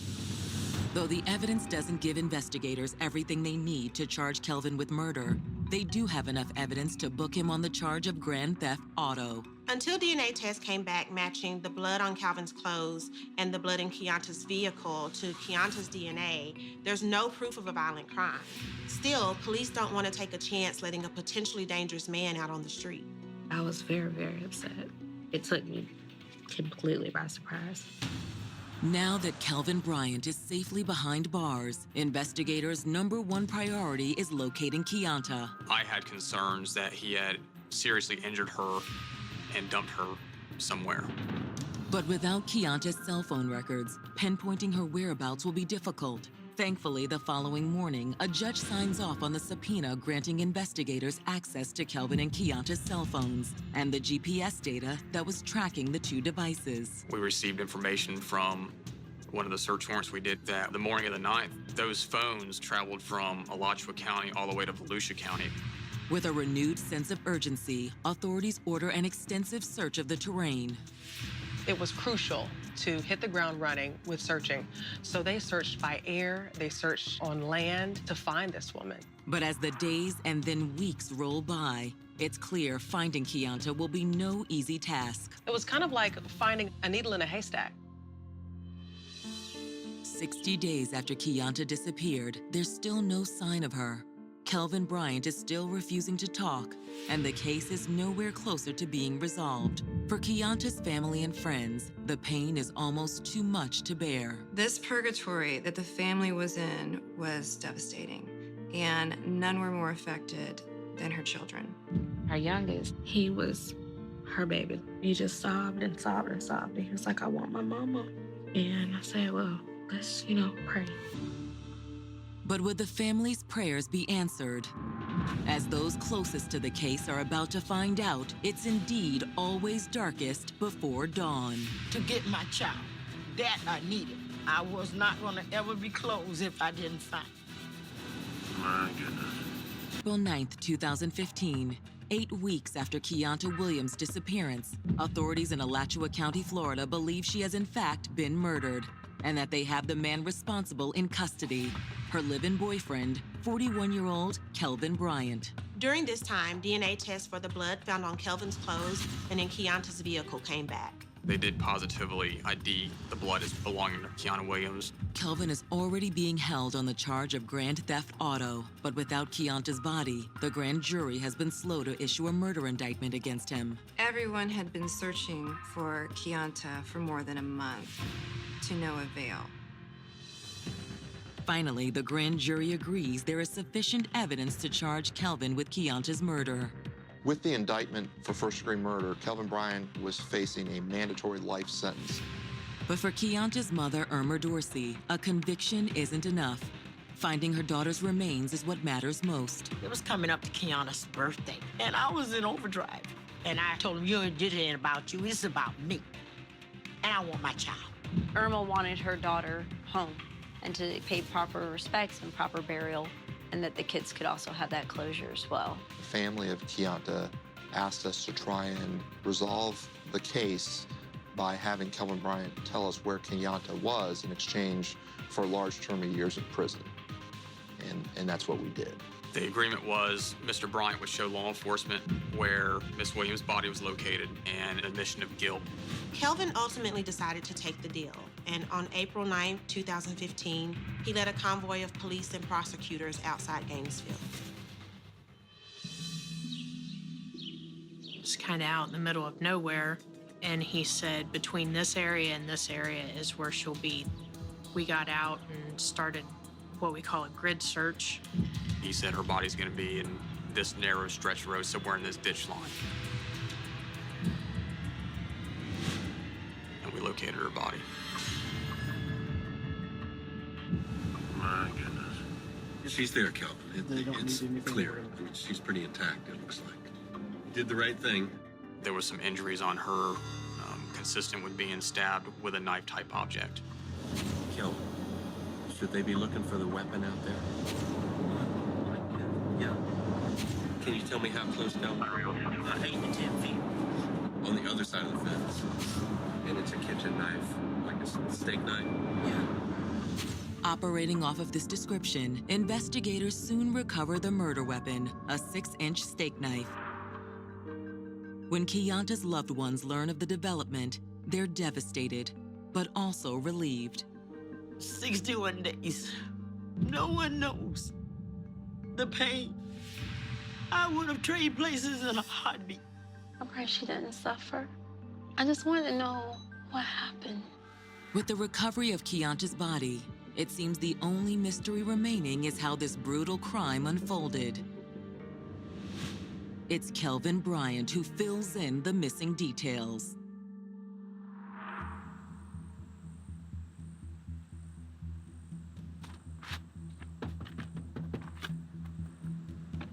Kelvin, are you crazy? You scared me. That morning, Kelvin says Keonta returned home around 5 a.m. She went to get gas, and when she returned to the couple's home, they got into an argument. Who's that guy I saw you with? What do you care? You've been cheating on me this whole time. It's not right. We still live together. We're over. When are you gonna accept that? Kelvin Bryant still had emotional feelings for Keonta Williams for him to get so upset that she had gone out on a date the night before. Concerned that her children would hear them arguing, Keonta suggests they take a quick drive and discuss their relationship. While driving northbound through the county, I'm not leaving. The two of them continued to argue until they pulled onto the county road. At some point in time during that, Miss Williams told Kelvin to get out of the vehicle. We are going to finish this. You know what? You're right. Kelvin, really? Before he got out of the car, he turned the car off, grabbed the keys, and threw them in the floorboard.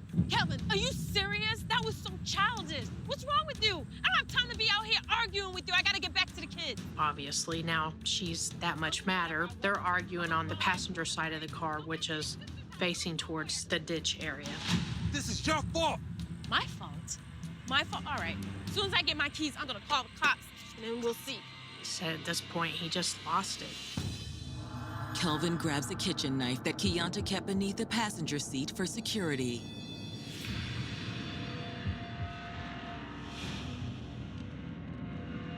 He stabbed her multiple times. Even he's not sure how many times he stabbed her.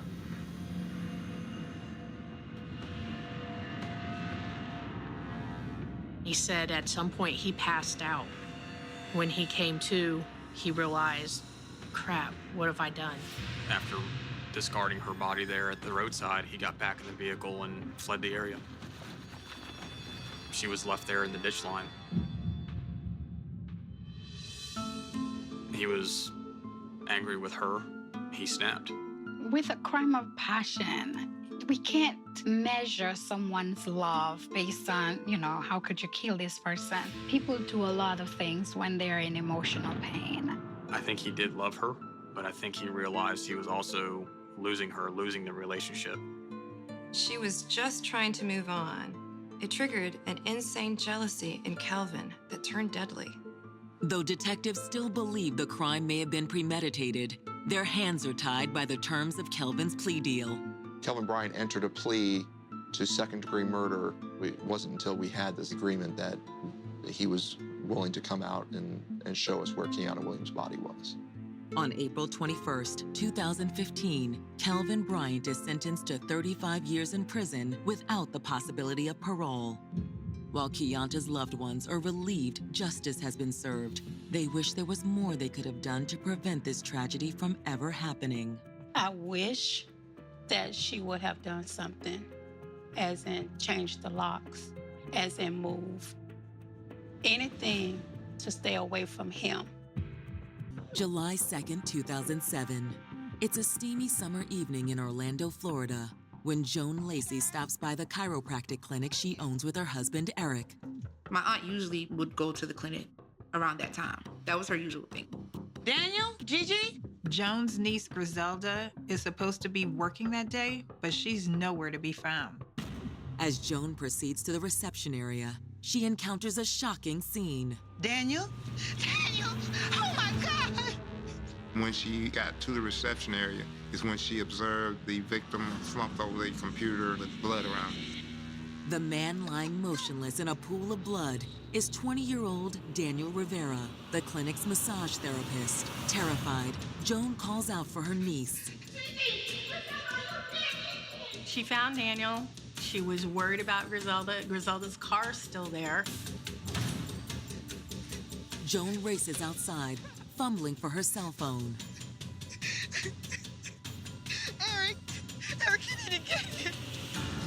Orange County Sheriff's Office received a 911 call from a male caller advising his wife had been to the business and observed a subject surrounded by blood. Within minutes, police respond to the gruesome scene. That's what a body is. They came in and they discovered the male, who was at a desk with his head down, and he was deceased.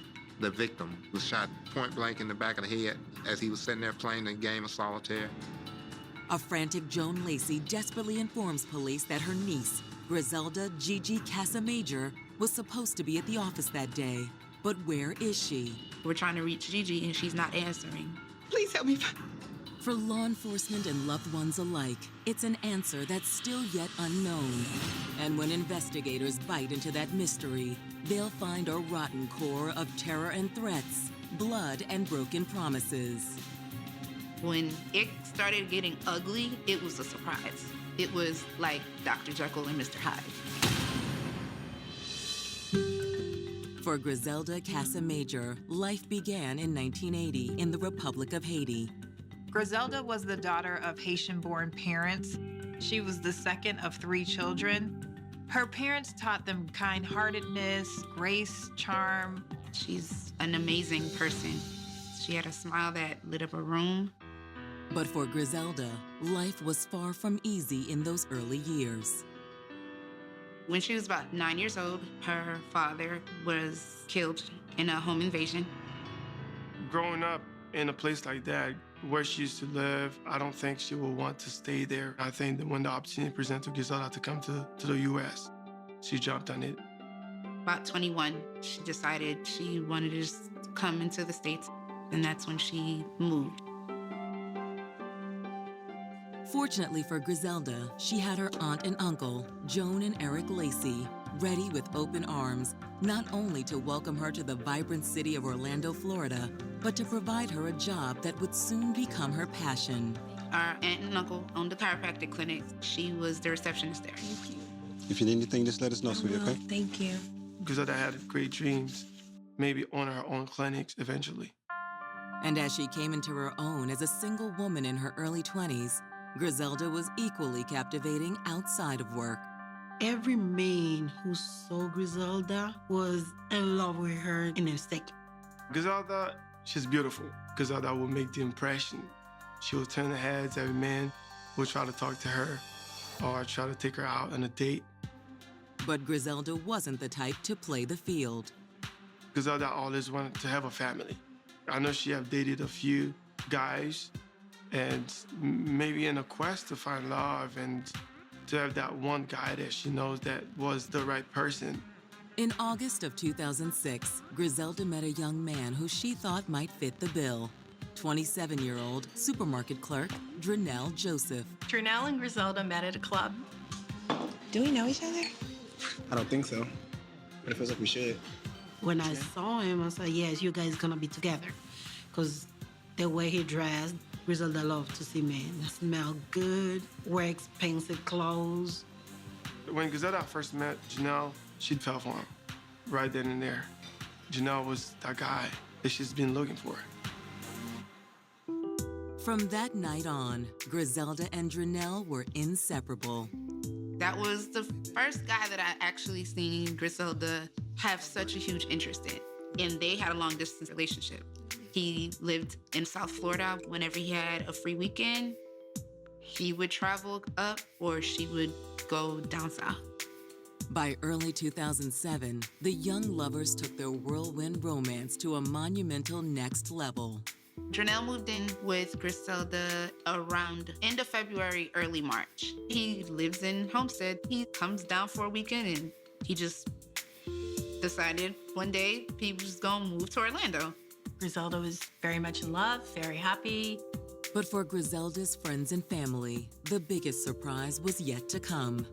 In March of 2007, she shared the unanticipated news. Griselda wasn't feeling good, and then she's like, Molina, you know you're gonna be an auntie. Like, she stopped joking. Like, no, I'm not. You're gonna be an auntie. But just as Griselda and Drenell were readying themselves for the unexpected gift of parenthood, tragedy struck. She called me and said, I lost the baby. I'm like, what do you mean you lost the baby? Because I was very devastated. She was a very spiritual person. She prayed about it. She said, God will give me another one. While Griselda's faith helped usher her through this personal tragedy, her relationship with Drenell withered under the emotional fallout. When she miscarried, he was very nonchalant about it. For her, it was a traumatic experience. And then he wasn't really there to comfort her. So that definitely made her look at Drenell in a whole different manner. Griselda had ended her relationship with him, and he had moved out of the apartment with her. And he went back to Homestead. For a time, Griselda was devastated by her breakup with Drenell. But that spring, she garnered the strength to face the world once more and invited love back into her life. Griselda met and started dating a guy named Lou Sanders. Lou was a barber, so he was a cool cat. Cool cat. He likes to tell jokes. He's always welcoming. He gives you a hug when he sees you. He wants to put a smile on your face. For Griselda, Lou was exactly what she needed after a tough breakup. Lou, I just want to take it slow. Hope you understand. Sure, babe. I understand. Taking it slow.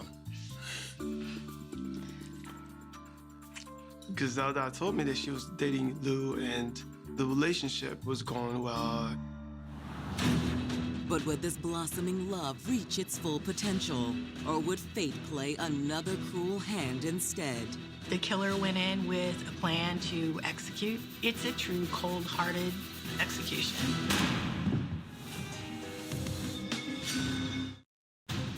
July 2nd, 2007. Authorities are securing the scene of a grisly shooting at a chiropractic clinic in Orlando, Florida.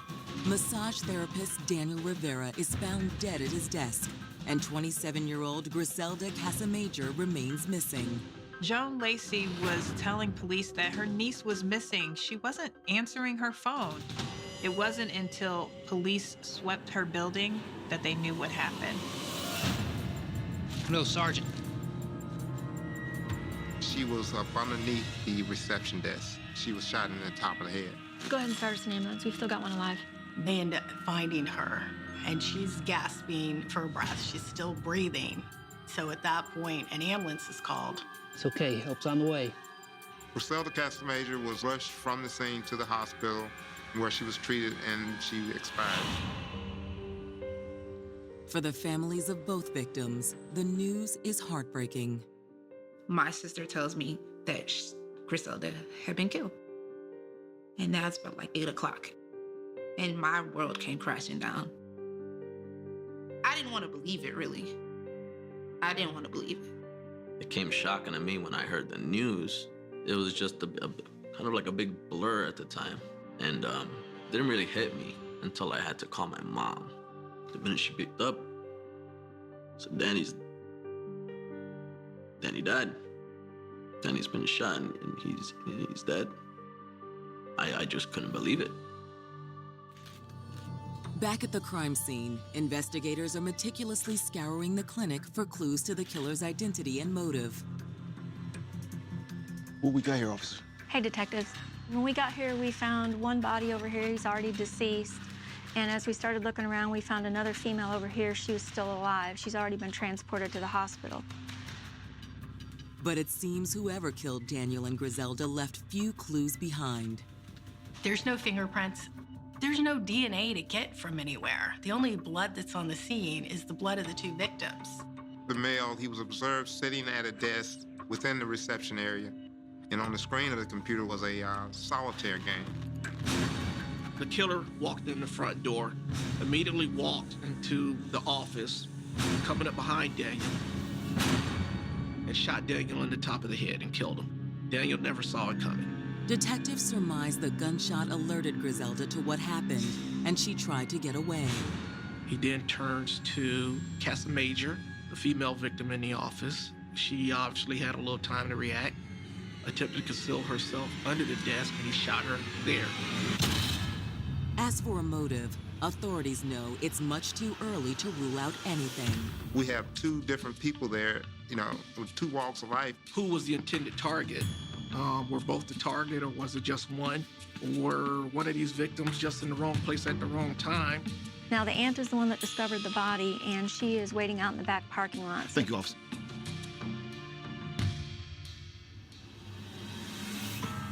When police question the clinic's owners, Griselda's aunt and uncle, Joan and Eric Lacey, there's one detail in particular they find suspicious. They looked into the relationship with the aunt and uncle, especially considering the aunt called the uncle instead of just calling 911 herself. That was her first phone call. He called 911. You would think that when you see something like that, your first phone call would be to 911, get these people some help. Joan explains to detectives that coming from Haiti, it's not her custom to rely on law enforcement, a statement corroborated by others. She's from Haiti. There's no really sense of police. There's no police. You don't call 911. Dealing with people from the Caribbean, a lot of times there is a natural distrust because of, in some places, the corruption and stuff that goes on. But when detectives attempt to interview Griselda's uncle, Eric Lacey, his behavior does little to dispel their suspicion. He lawyered up, asking for an attorney while we were interviewing him. We have no reason to understand why. We know that this is his niece that's in there that's killed inside their business, and he doesn't want to talk to us. And he's doing everything he can to keep his distance from us. Sir, this is your place of business. Yes, sir, right? I do know that. That's why I want to speak to a lawyer. All right, sir. Thank you for your time. At that point, we didn't know what to suspect out of him as far as his involvement.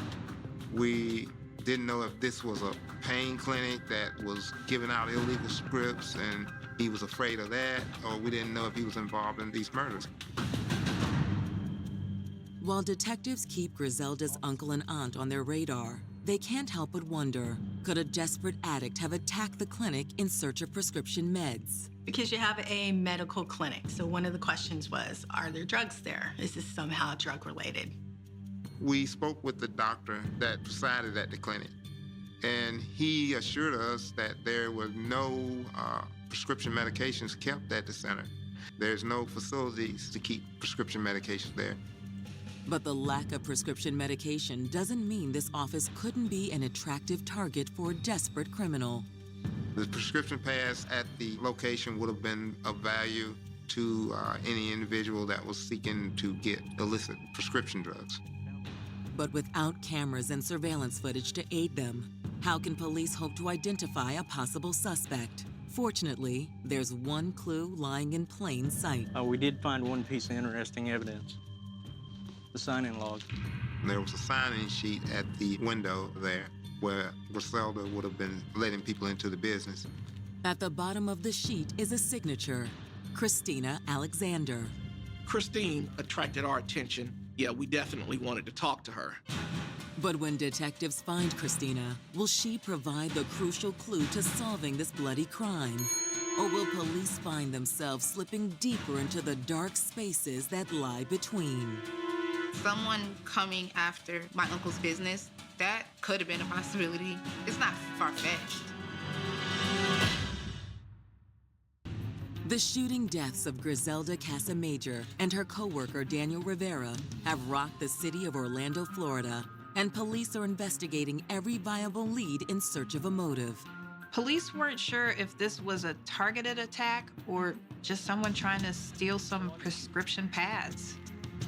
But now, one discovery may just help this investigation gain some much-needed traction. There was a sign-in sheet with a name on it, Christina Alexander. They didn't know who she is or even if she had anything to do with these murders. It doesn't take detectives long to track down Christina and bring her into the station for questioning. We met with and talked with Ms. Alexander, and she explained that she had came to the business around 5:45 p.m. When she was at the business, she seen Daniel at his computer leaning down on the table.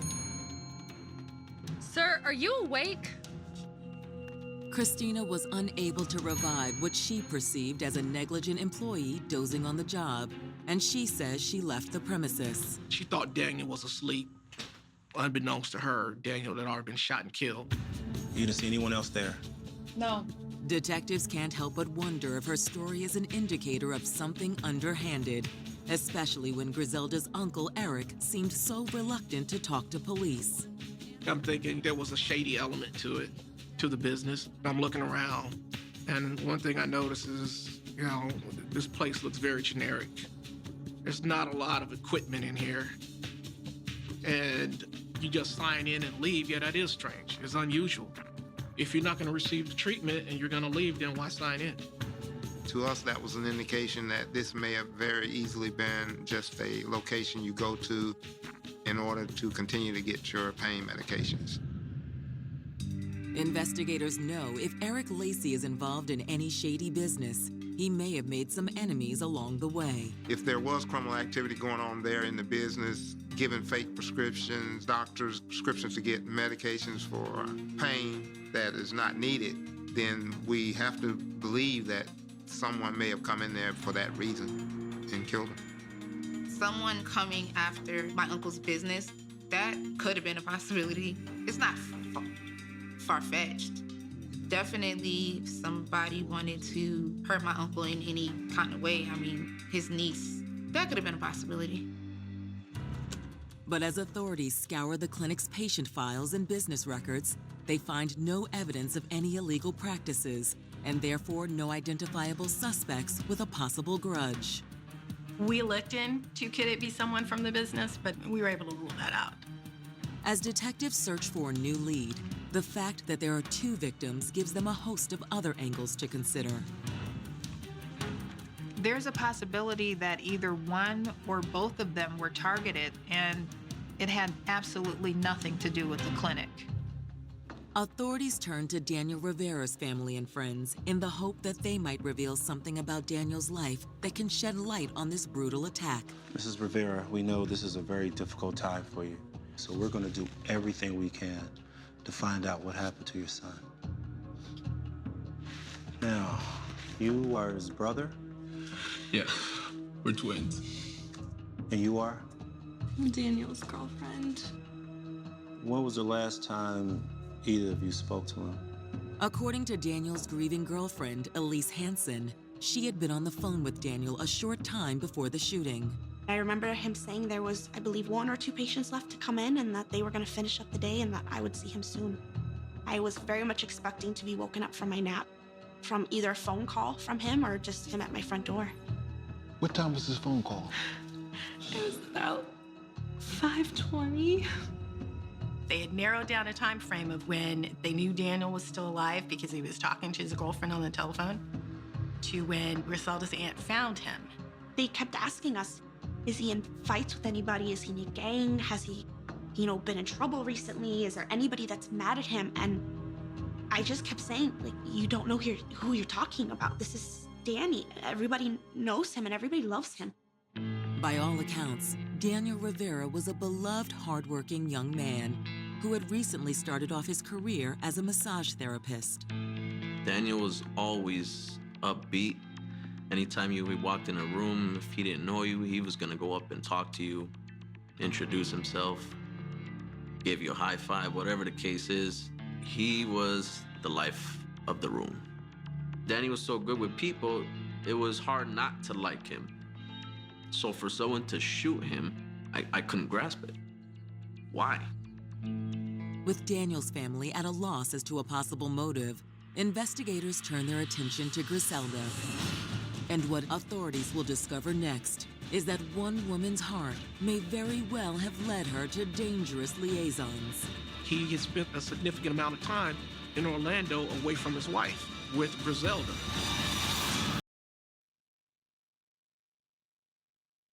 In the hours following the double homicide of Griselda 𝐄𝐏𝐻𝐒 Casamajor and her co-worker Daniel Rivera, detectives in Orlando, Florida had found no evidence that Griselda and Daniel's deaths were the result of any questionable business practices by Griselda's family members. But soon, detectives realized there are more angles to consider, namely a man named Lou Sanders. Lou was also a name given to us by one of the doctors that worked in the office. And I guess she had been talking about Lou to them, so they know a little bit about him. Griselda and Lou started dating a couple of months prior to the shooting, and it's very normal for police to start looking to people closest to the victim. Detectives reach out to Lou Sanders on the chance Griselda's murder may have stemmed from good love turned bad. We searched for Lou, had a phone number for him. I actually talked to Lou on the phone. Lou explained his situation. I'm just tore up over all this. I understand you're upset, sir, but there's a few questions I need to ask you. Were you two having any problems? No, not at all. Is it possible you can tell me your approximate whereabouts on July 2nd? I was out of town visiting my family. I'm sorry. This is just too much. I checked in his phone records indicate that he was in that location at the time of this homicide. So the location that Lou was at was nowhere near the homicide. After Lou's story checks out, the investigation is back at square one. But then detectives receive a tip that reveals Griselda was no stranger to romantic entanglements. I was contacted by a female by the name of Michelle. She advised that she was a personal friend of Griselda Casamajor, and she had some information that we definitely need to know about Griselda and what was going on in her life. Yes, it's about her boyfriend. Lou, No, Drenell. Okay. Michelle tells police that Griselda had only recently broken up with Drenell Joseph. What's more, her relationship with Drenell may not have been as exclusive as she thought. Drenell was a womanizer. I mean, he was married. He had Griselda. I'm sure that he was of the thoughts that he can look elsewhere, but the women he's involved with can't. If Drenell was juggling more than one woman, police know there's a strong possibility of a jilted lover being pushed to extreme measures. The wife, we would definitely have to look at her because we have now what we call a love triangle. So would she have a reason? Yes. It isn't long after that police knock on the front door of Drenell Joseph and his wife, Erica, in the Miami suburb of Homestead, Florida. Ma'am, can you step outside for a moment? Yeah. Miss Joseph, we're from the Atlanta Police Department. We're here investigating a double homicide. Apparently, she had already heard about the murders, but she did not make the connection with Drenell and Miss 𝐿. I don't think his wife knew about the girlfriend, and I don't even know if she suspected anything about the girlfriend. Either she didn't want to know, or she was just being willfully unknowing. Mind if we ask you, where were you on July 2nd? I was at work. We checked her work records. She was at work on the day of the homicide. Drenell's wife was ruled out as a suspect. As for Drenell himself, investigators would still like to have a few words with him.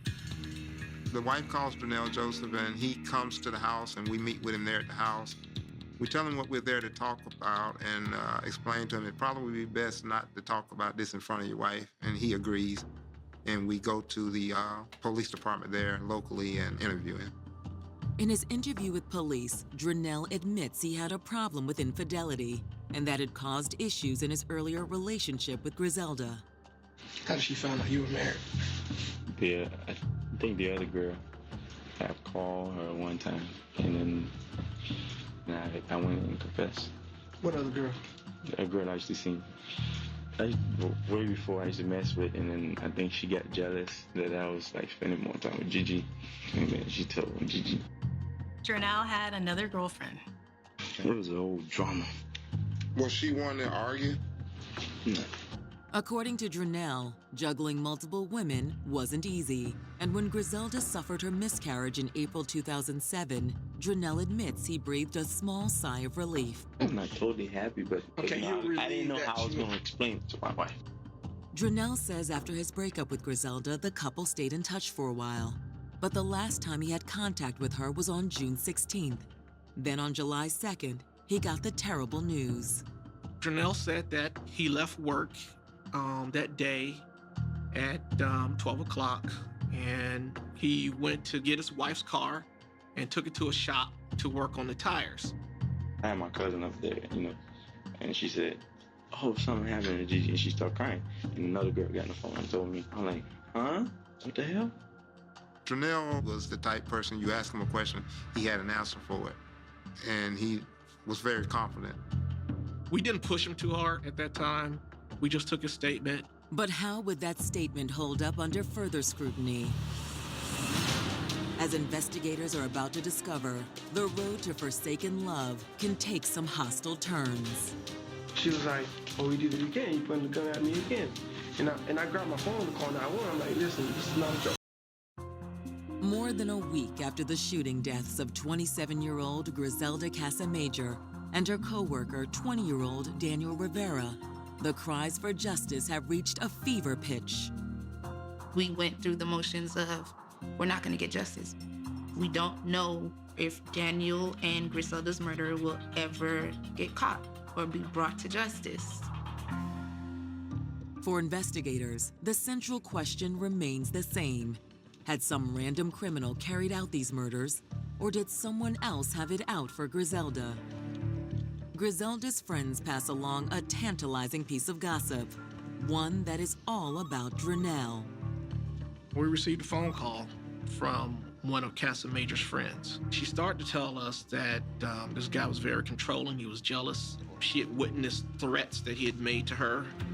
That really put Zeta in a situation where she would start questioning whether or not this relationship was for her and whether or not she wanted to stay with him. She ended up breaking up with Drenell. Police learned that in April 2007, Drenell moved out of the apartment in Orlando and went back to Homestead. But apparently, he had a hard time letting go of Griselda. In May, we go to Miami for Haitian Flag Day weekend. She didn't go to Miami for him. This was just her group of friends, and he shows up. Because this was an annual trip for Griselda, Drenell knew she wouldn't be hard to find. Hey, ladies. Need a ride? What are you doing here? Can I just say hi? Besides, this is my town. Hop in. Fine. Can you give us a lift downtown? They didn't have a ride to Carnival, and she figured she'd, get him to give her a ride. According to Griselda's friends, what at first seemed like a friendly ride quickly turned unsettling. Janelle and Griselda was having a conversation, and he said that, I still love you, right? And she said, but I'm dating somebody else. And then that's when he started getting mad. What do you mean, yes? And his expression changed. Who told you could talk to somebody else? I can do whatever I want. Drenell said, you will never have a man. I'm gonna be your man for all of your life. And then she told him, no, you will not. He said, I promise you, you will never be with anybody else. Take us downtown. Friends say after that incident, Griselda took drastic measures to ensure Drenell got the message. After the Haitian festival, Griselda's back in Orlando. Griselda's working. And then she's doing things to sever this relationship. She's changing her lock. She's changing her phone. She's trying to get away from him. When they talked to Griselda's friend, Freddie Carlos, detectives learned Griselda wasn't merely separating herself from a heart-sick ex, but someone she considered potentially dangerous. It become volatile. They argued. And at one point, supposedly, Mr. Joseph had pulled a gun on Miss Casa Major and pointed it at her. One day she came to church, and she was like, oh, you did it again. You pointed the gun at me again. And I grabbed my phone to call 911. I'm like, listen, this is not a joke. You can't be playing about that.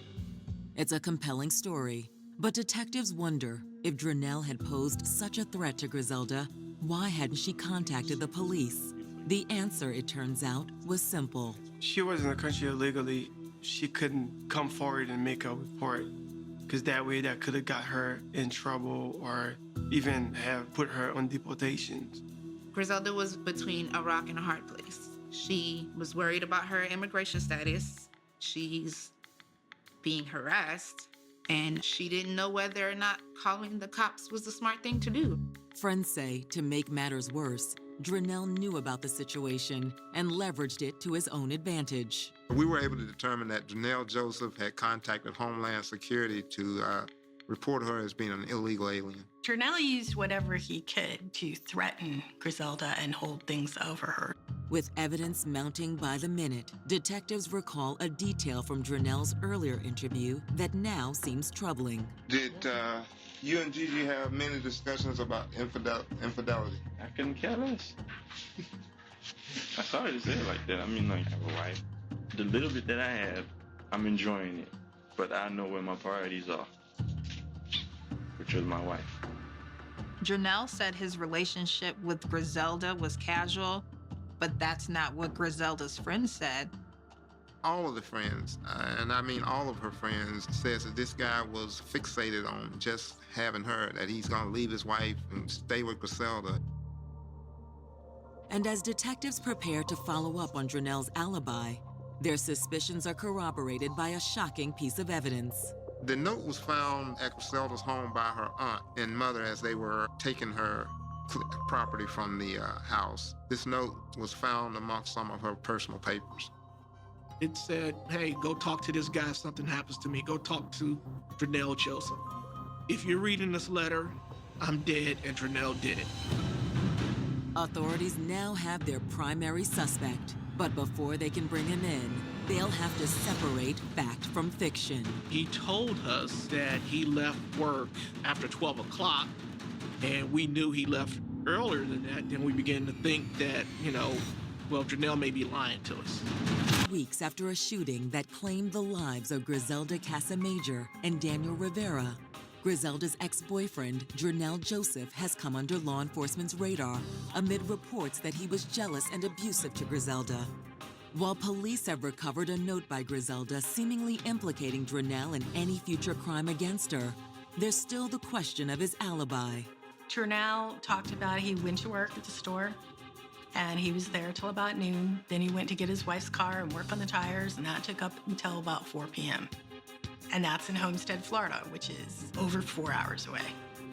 If that were true, there's no way that he could have committed that crime. The murders took place between 5:20 and 5:40. We went to the Homestead Police Department and met up with a detective there who took us to the store where Drenell Joseph works.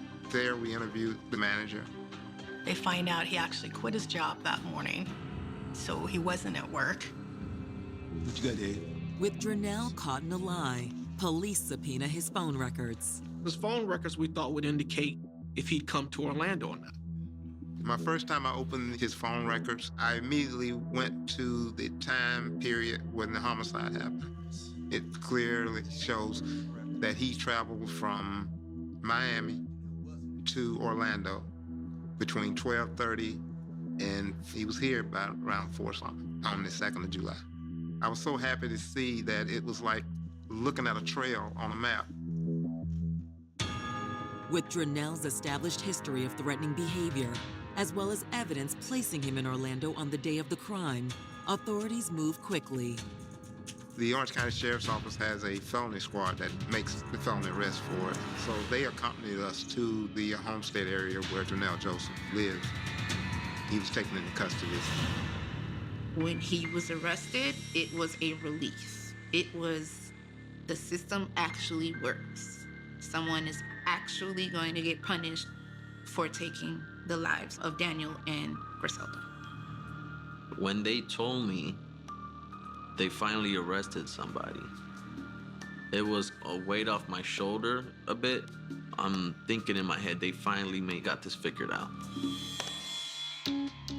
Less than a year later, on May 22, 2008, Drenell Joseph's trial gets underway in an Orange County courtroom. State prosecutors describe for the jury a man undone by unrequited love. Drenell just seemed to be your classic domestic violence person. He was just extremely possessive, extremely jealous. Even though he's married, he still doesn't want anyone with Griselda.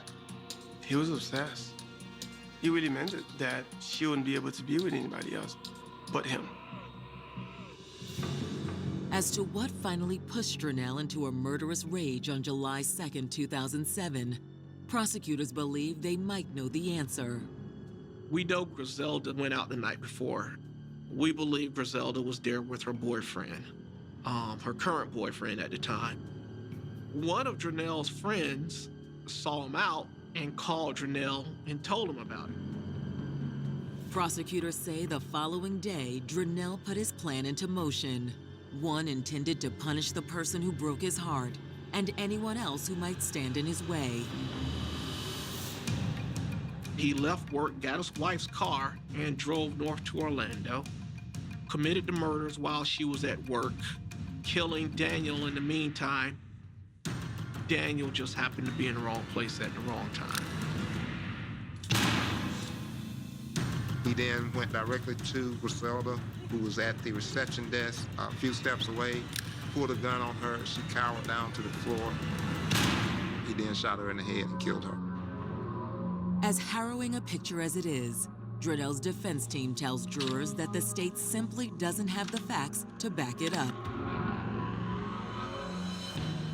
The defense just claimed that this case wasn't proven beyond a reasonable doubt, that there was nothing putting Drenell Joseph into this clinic. The prosecution counters by asserting Drenell's cell phone records, combined with eyewitness accounts of his behavior toward Griselda, paints a sufficient picture of guilt. The phone records was basically the thing that said everything Dronell Joseph told us was a lie. After days of testimony, the jury retires to deliberate Dronell Joseph's fate, while friends and family of the victims wait anxiously in the courtroom. I was nervous about the verdict. Because there was no physical evidence, I was nervous about getting a guilty verdict. Dronell Joseph was found guilty of 2 counts of murder. When the jury came back and they said he was guilty, oh my goodness, it was just...